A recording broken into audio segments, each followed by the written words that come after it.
Секое 6 до 7 новородено дете ќе има белодробно заболување како последица од аерозагадувањето. Загрижувачко предупредување од пулмолозите, кои велат дека високото ниво на ПМ частичките ќе удри по најмилите, кои што туку го почнуваат животот.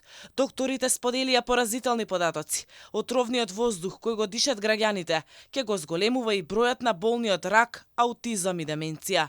Но она што е најстрашно, се намалуваат и годишните граници за овие заболувања. Аерозагадувањето на светско ниво е многу високо. Она што се полутантите е јаглерод моноксид, јаглерод двуоксид, сулфур диоксид, азотни оксиди, а најчесто се PM10 и PM2,5 микрони. Најмалите частички влегуваат во крвоток.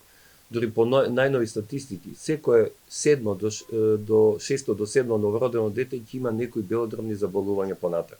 Тоа е енормно, кај што имаме многу енормно аерозагадување. Секако земјите во развој, кои што имаат високо аерозагадување, се изложени и тешко е нешто да се направи таму. Така да се повеќе, дали се за деменција, дали се за аутизам, се веќе докажано. Загадениот воздух ја полни клиниката за пулмологија. Најголем број од пациентите кои се хоспитализирани се болни со ХОП и астма. Пулмолозите апелираат граѓаните да носат заштитна маска или шал преку лицето, за да се заштитат од отровниот воздух.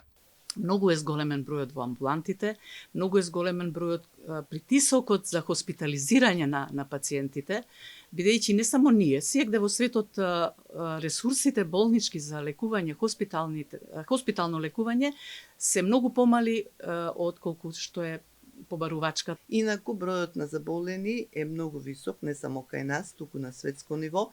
Околу 3 милиони луѓе во светот умираат од хронична обструктивна белодробна болест, а со оглед на зголемување на возраста на пациентите, зголемување на ризик факторите, кои што ја предизвикуваат, се очекува бројот на овие болни да се зголемува.